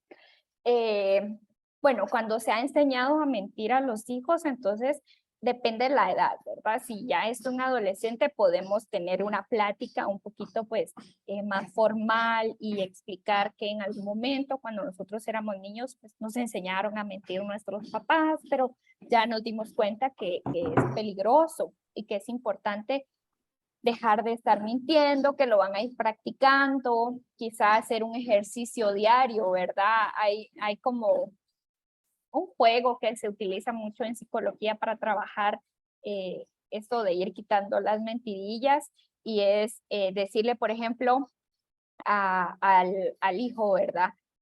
Bueno, vamos a hacer un juego, ¿sí? El juego de la verdad y la mentira. Entonces, decime si es verdad que mi ropa es roja. Y dice, no, es mentira, ¿sí? Decime si es verdad que tengo el cabello corto. Es mentira. Decime si es verdad que mis lentes son negros. Sí, sí, son negros. Ese tipo de juegos que parecen tal vez insignificantes, pero ayudan a fortalecer como esa práctica, ¿verdad? Y ahorita se los dije con cuestiones, digamos, aburridas, pero podemos ponernos creativos y empezar a hacer otro tipo de juegos, ¿verdad? Empezar a jugar con los nombres, a sacar papelitos o hacer muchas preguntas, meterlas en un botecito y empezarlas a sacar y hacernos entre todos preguntas y decir es verdad, es mentira, o hacer carteles de verdad y de mentira. Recuerdo que en algún punto, en algún momento, unos papás estaban haciendo una técnica de esto y hicieron dos cartelitos, ¿verdad? Una que decía verdad y otra que decía mentira. Y cuando sentían que su hijo pequeño, porque tenía tal vez unos 7 años, estaba mintiendo, sacaban el letrero, ¿verdad? Entonces se volvió como un juego. Y en lugar de ser como un regaño o como obligar al niño a decir la verdad, se volvió un juego. Entonces ya era, identifico que me estás mintiendo, levanto el cartelito. Y ese tipo de cosas podemos irlas trabajando y definitivamente ser más transparentes también nosotros mismos con nuestros hijos, porque ahí empieza todo, ¿verdad? Eso sería listo. Muchas gracias, licenciada. Siguiente. ¿Se recomienda terapia familiar después de haber vivido el abuso o solamente individual? Sí, es importante que la víctima reciba atención integral. Esto significa atención médica, que es como la número 1 que debe de recibir, seguido por una atención psicológica, una atención social y una atención legal. Pero hablando específicamente de una atención psicológica, es importante que reciba un abordaje y un tratamiento individual, pero la familia también queda dañada, que son las víctimas colaterales, ¿sí? Pueda que tal vez la hija esté recuperándose, pero mamá está muy mal, entonces no va a ayudar en ese proceso de elaboración del trauma, sino en vez de ayudar, va a apachar ese proceso, ¿verdad? Entonces, sí es recomendable, si se puede, que si no es toda la familia, pero la persona más afectada de la familia, que sea esa víctima colateral que más le ha afectado, pueda estar también en proceso terapéutico. Muchísimas gracias. Dice, buenas tardes, una consulta. ¿Van a compartir la presentación? Sí, sí la podemos compartir a través de Ligia y ya Ligia se las comparte a usted. ¿Cree que el Mineduc y, bueno, se lo voy a poner así mejor porque me lo volvió a escribir? Mineduc, PDH y SBET podrían dar estos cursos de familia por lo menos cada 15 días en los colegios a nivel nacional? Están preguntando. Ok, gracias. Bueno, nosotros como SBET trabajamos muy de la mano con otros ministerios, ¿verdad? Y otras secretarías de Guatemala. Y dentro de ellos, pues, está Mineduc. Hacemos muchas acciones con escuelas, con colegios, con docentes, con directores también, ¿verdad? Entonces, como tal, trabajar cada 15 días, pues es un poco complicado, ¿verdad? Por cuestiones del currículo de estudios de los alumnos, pero sí tratamos la manera, nosotros como SBET a nivel nacional tenemos 46 consultores en toda Guatemala que ellos se encargan de ir a escuelas, a colegios, a comunidades, a llevar el mensaje de prevención, ¿verdad? Entonces, a través de esta forma es que nosotros llegamos a las instituciones, ¿verdad? Y también nos ponemos a la orden si en algún momento ustedes tienen algún centro educativo donde nosotros podamos ir a dar el mensaje de prevención, con mucho gusto podemos llegar, ¿verdad? Esta pregunta es mía, licenciada. Si ustedes lo hacen, ¿cuál es el camino para solicitarlo? Ok, bueno, en nuestra página de Facebook, que estamos como Secretaría contra la Violencia Sexual, la Explotación y Trata de Personas, o solo ponen SVET, SVET, y ya sale ahí nuestra página, o también pueden buscar en Google, ponen SVET o ponen Secretaría contra la Violencia Sexual, y ahí van a encontrar pues nuestros números de teléfono, o ahí están los correos. Miren, por cualquier medio que ustedes encuentren ahí, nos pueden escribir, ¿verdad? Y si no, pues les dejo también mi correo, se los voy a escribir acá en el chat, que es lucia.pinzón, y pues pueden hacer sus solicitudes, ¿verdad? Nosotros pues con mucho gusto podemos atender estas solicitudes, también contarles, ¿verdad? Que no solo trabajamos los delitos de violencia sexual, sino también estamos trabajando la prevención de los delitos de explotación y de trata de personas, y los ciberdelitos, que son los delitos que están, digamos, de moda con los adolescentes, que están tan vulnerables ellos, ¿verdad? Cuestiones de de grooming, sexting, sextortion, entonces podemos trabajarlo con ustedes. Perfecto. Voy con la siguiente. Permítame, licenciada. Se me perdió.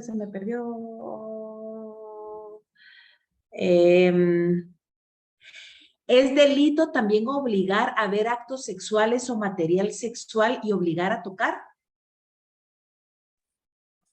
Así es, sí, sí es delito. Y recordemos que cuando dicen ahí obligar a tocar, estaríamos hablando del delito de agresión sexual.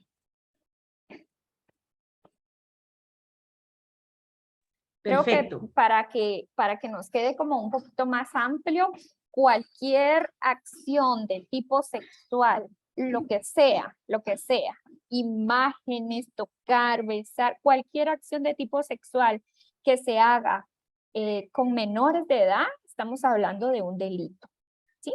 Entonces, cualquiera que se les pueda ocurrir. Y el procedimiento es el mismo, ¿verdad? Y llamar a la policía, ir a la policía o ir al hospital, porque esos serían los primeros pasos, ¿verdad? Exacto, exacto. Muy bien. Dice, ¿la violencia psicológica es violencia sexual? ¿Se detecta? No, existen diferentes tipos de violencia. Entre ellos está la violencia física, que es la que daña a nuestro cuerpo de como un golpe, una manada, una patada. Está la violencia psicológica, que es todo lo que tiene que ver con nuestra psicología, nuestra mente, nuestras emociones, manipulaciones, humillaciones, desprecios, hasta malas caras, puede ser considerado como violencia psicológica.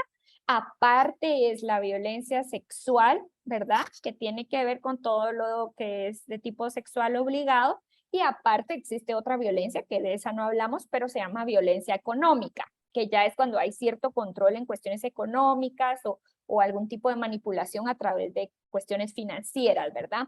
Lo que sucede es que en la violencia sexual se combinan a veces otras violencias para poder llegar a la violencia sexual. O gracias a la violencia física, digamos, se logra cometer la violencia sexual. O con ayuda de la violencia psicológica se logra cometer la violencia sexual, pero estamos hablando de diferentes tipos de violencia.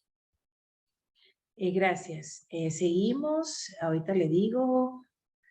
¿Qué pasa si un niño de 11 y uno de 13 años agrede sexualmente a una niña de 5 años?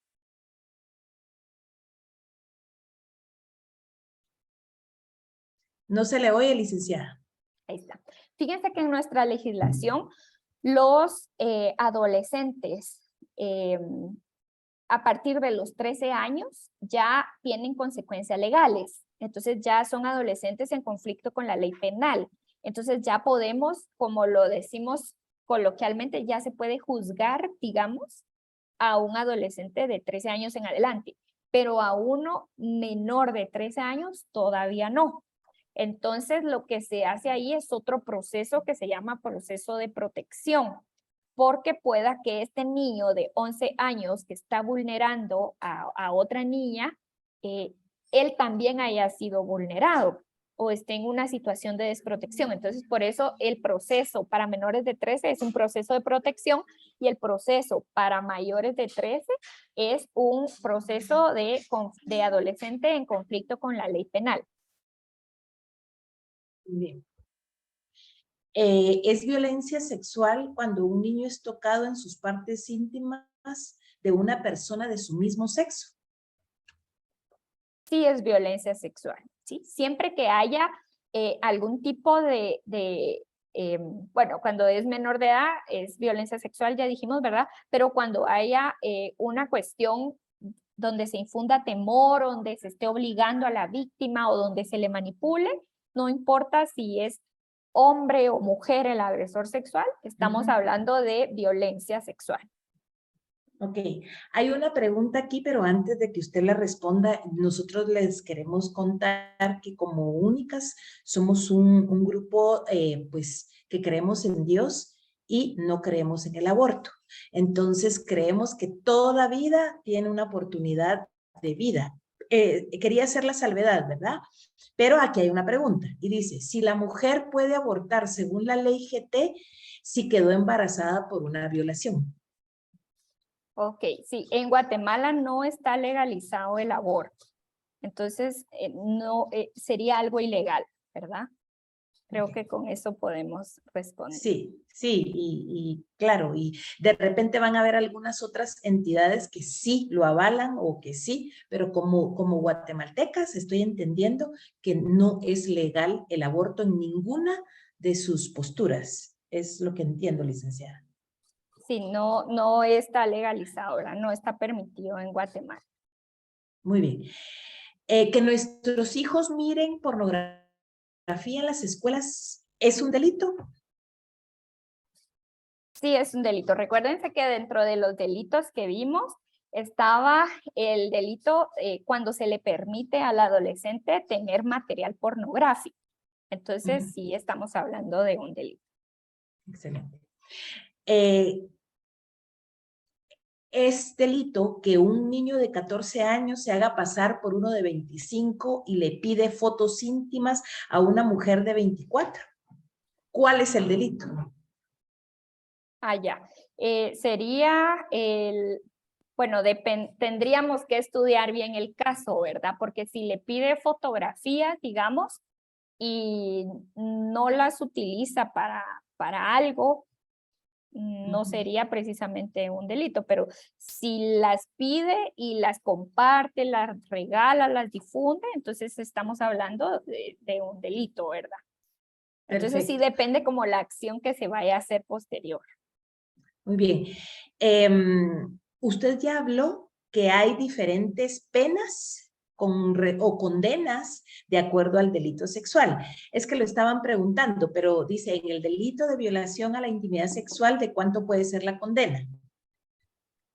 Ok, sí, esta pena máxima ahorita se las voy a dar porque tenemos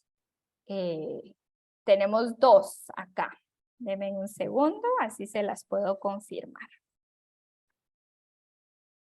Porque va a depender también, fíjense que este delito es bien interesante, porque depende, por ejemplo, si la persona solo pide las fotos o si la persona difunde esas fotografías. Entonces, vean bien esta pena que digamos que son dos penas diferentes. Si la persona difunde las fotos, tiene de 2 a 4 años de prisión, ¿sí? Y también, bueno, les voy a leer como dice acá nuestra ley. Dice, se impondrá prisión de 2 a 4 años de prisión a quien difunda, revele o ceda a cualquier título a terceros los datos o hechos descubiertos o las imágenes captadas a que se refiere este artículo, ¿verdad? Y también quería resaltar algo, ¿verdad? Que no solo es compartir, sino también es modificar, que eso ahorita las personas lo están haciendo como un juego, como una broma, y como les decía, agarran la cara de alguien o el cuerpo de alguien y ponen algo de contenido sexual. Eso también es penado por la ley. Perfecto. Dice una persona que está en el grupo, dice, hay que modificar y nutrir la ley Pina. Está muy escueta esta ley. Esto para que tome nota SBET, para que coordine con los diputados. Esa es una sugerencia, ¿verdad? Usted sabrá cómo están esos procesos. Se lo dejo ahí en su... Dice, disculpe, licenciada, ¿dan alguna constancia de participación sobre este taller? Es que me piden constancia por seguimiento de violación a mi nena. Ok, fíjense que no tenemos como alguna constancia o algo que hayamos coordinado ahorita con Ligia, pero creo que se podría abocar la compañera con Ligia y ya vemos de qué forma le podemos apoyar, ¿verdad? Perfecto. En el caso de guardar silencio, ¿recomendaría enfrentar al abusador como familia? Es bien complicado porque cuando nosotros enfrentamos al agresor sexual lo estamos poniendo sobre aviso. Entonces, la mayoría de casos donde las familias confrontan a ese agresor sexual, lo que sucede es que al día siguiente desaparece, ya no aparece, ¿sí? Se va, se huye, entonces ya no sirve. Bueno, sí sirve poner la denuncia, pero qué complicado va a ser para el Ministerio Público poder rastrearlo, encontrarlo, porque de verdad que se esconden saber en dónde, pero ya no. Entonces lo recomendable es no hacer justicia por propia mano, sino ir a las instituciones adecuadas, ¿verdad? Policía Nacional Civil o Ministerio Público y que ellos se encarguen del hecho. Siempre en lo que llega a esa atención, pues poder proteger a la persona que ha sido víctima, ¿verdad? Muy bien.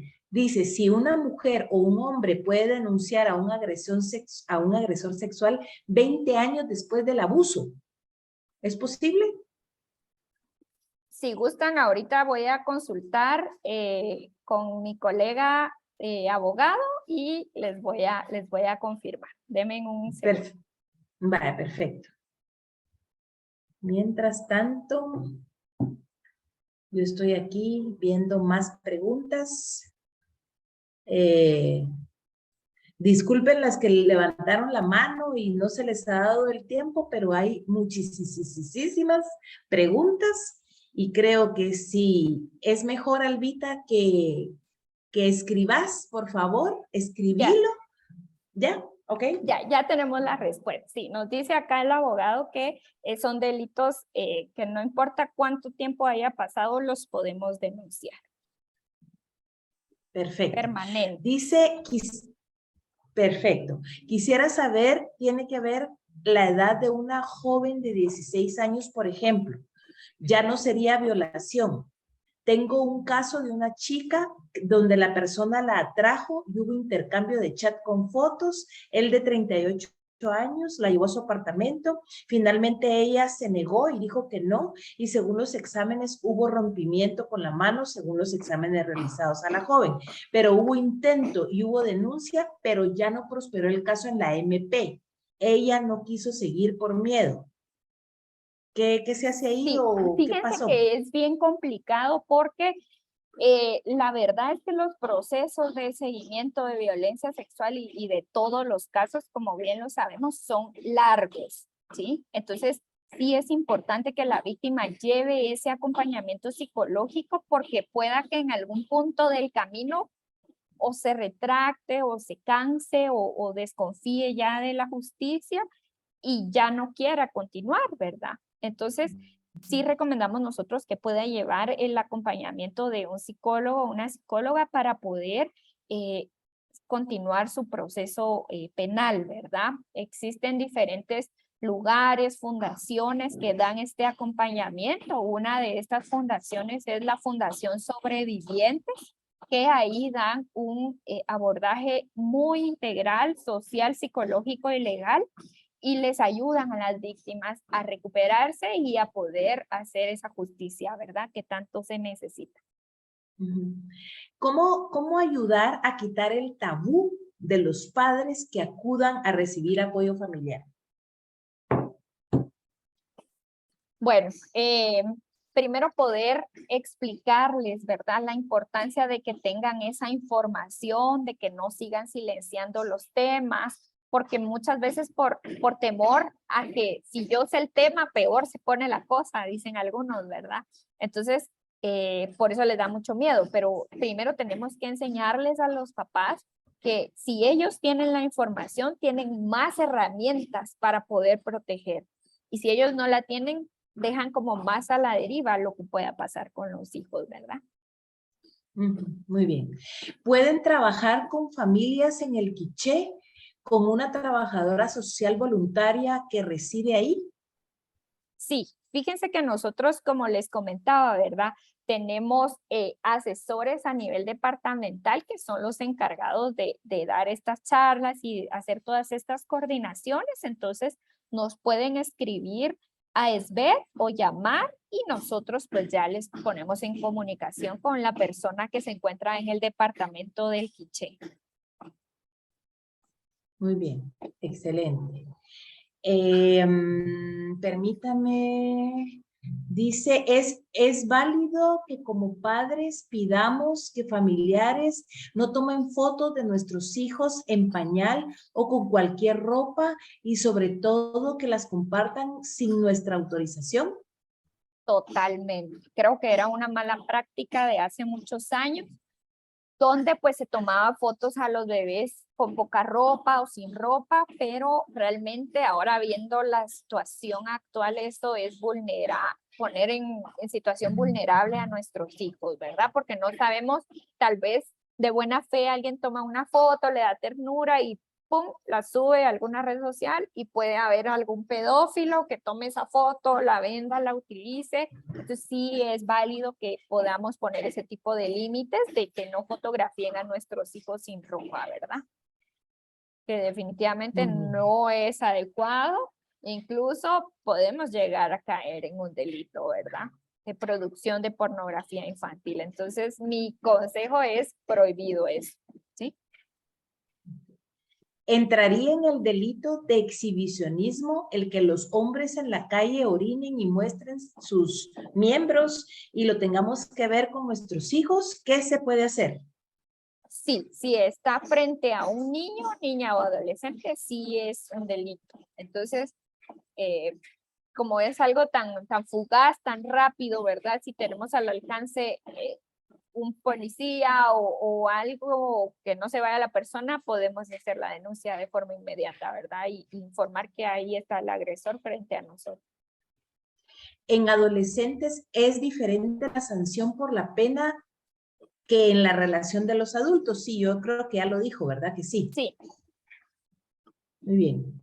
Les voy a mandar mi teléfono para que si lo tomen por si no logro, porque es demasiado lo que están escribiendo y me escriban para agregarlos al grupo de WhatsApp. 5208-2457. 5208-2457.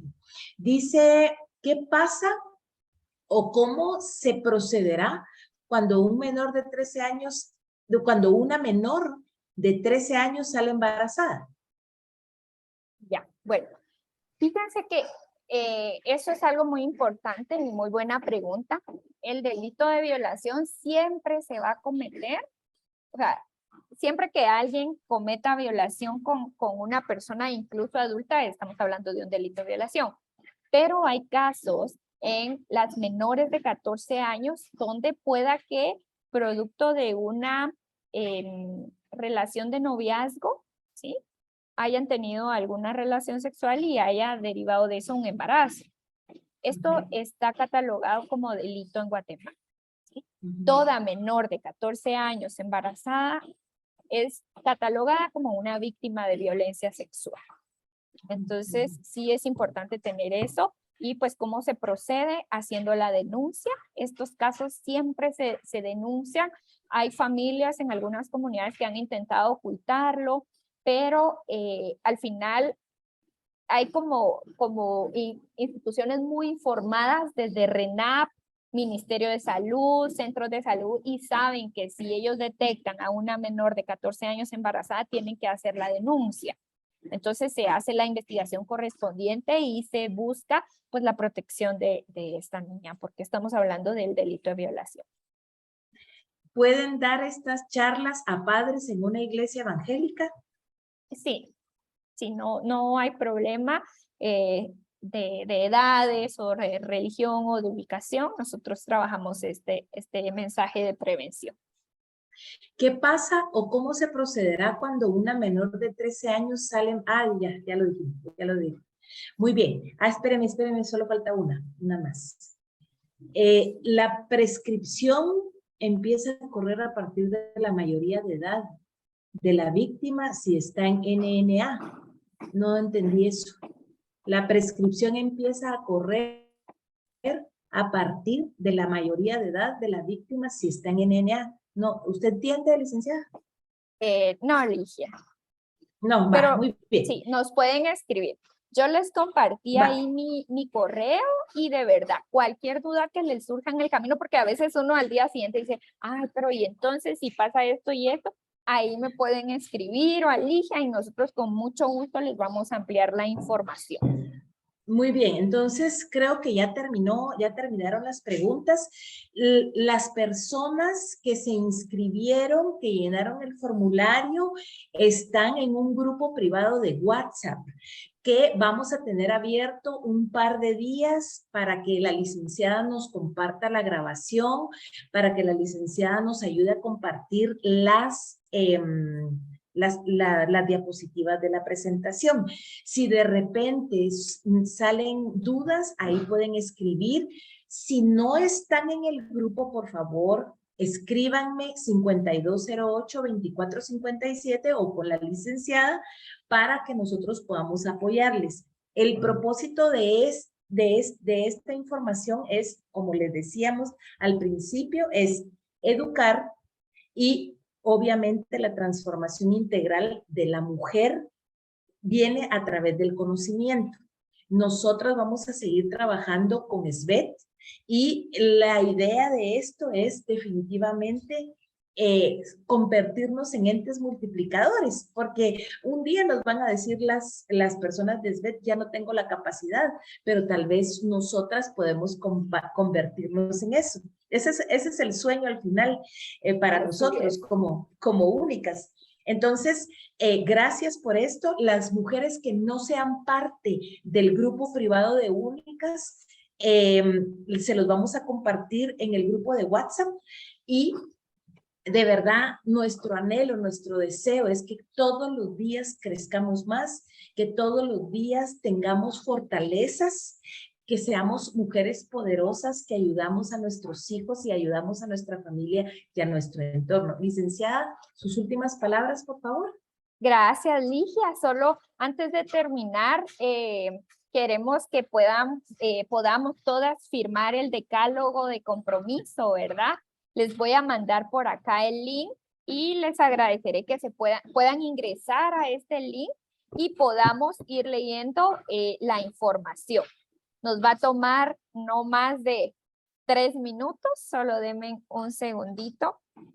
Se los voy a mostrar porque en este decálogo pues nosotros podemos ver algunos consejos o recomendaciones que nos pueden servir, ¿verdad? Lo vamos a mandar a al grupo de WhatsApp. Solo denme un segundito para ver y podérselos proyectar.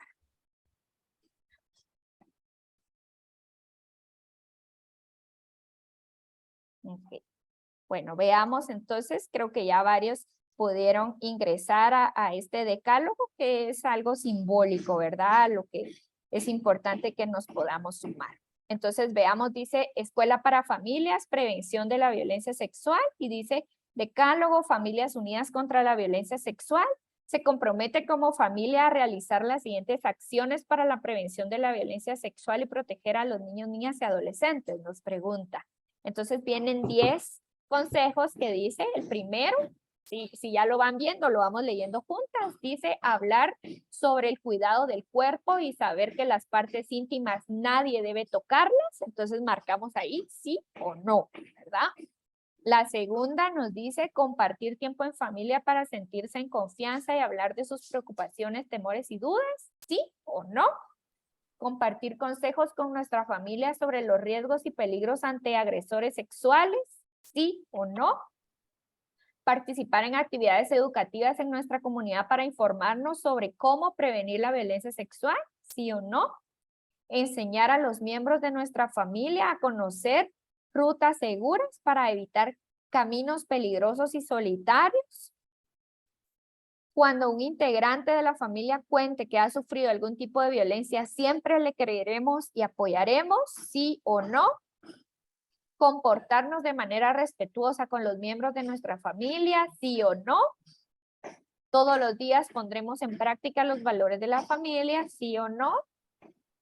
En nuestra familia enseñaremos a no guardar secretos que nos pongan en peligro, ¿sí o no? Nuestra familia se compromete a denunciar cuando alguien haya sido víctima de violencia, ¿sí o no? Y por último nos dice, nosotros como familia nos comprometemos a prevenir la violencia sexual y a fortalecer nuestros vínculos afectivos y de protección para cuidar a nuestras familias de los peligros. Entonces dice colocar el apellido de la familia. Por ejemplo, mi familia es Pinzón Castillo, entonces si yo me comprometo a todo lo que dijimos anteriormente, coloco ahí Pinzón Castillo y ya le doy enviar, ¿verdad? Es un compromiso simbólico como parte de este programa de Escuela para Familia. Entonces, con eso terminamos. Igual vamos a poner el link en el chat para que se puedan unir, ¿verdad? A este decálogo. Les agradecemos mucho como secretaría su atención, su compromiso y el amor que ustedes demuestran hacia sus hijos a través de dedicarle estas 2 horas a esta información de prevención. Y esperamos que puedan llevar esta información a más personas. Gracias por la invitación a Únicas y a Ligia y esperamos vernos pronto. Muchísimas gracias, licenciada Lucía, y ya se les compartió el link en el grupo de WhatsApp para que ustedes ahí lo llenen despacito y que ustedes lo firmen. Y si hay alguna otra pregunta, ahí vamos a estar pendientes. No se salga, por lo menos 1 o 2 días vamos a estar ahí por cualquier situación. Ahí va a ser bombardeada la licenciada en el fin de semana, pero sabemos que esto sirve. Esto nos ayuda a la prevención en lugar de curar ese dolor tan grande que nuestros hijos pueden vivir. Así que muchísimas gracias, licenciada, y también en nombre de Únicas agradecemos a SBET por este esfuerzo que están haciendo. Así que muchísimas gracias, mis queridas amigas. Cualquier cosa, estamos en el grupo privado de Únicas y también en el grupo privado de WhatsApp que realizamos. A los hombres, disculpen, no los podemos meter en el grupo de WhatsApp, pero si necesitan alguna información, 5208-2457 o el número de la licenciada Pinzón. Así que muchísimas gracias y exactas las 2 horas, licenciada. Así que Dios me las bendiga a todas. Muchísimas gracias y feliz fin de semana. Nos vemos, hasta pronto. Gracias. ¿Puede parar la grabación? Creo que ya.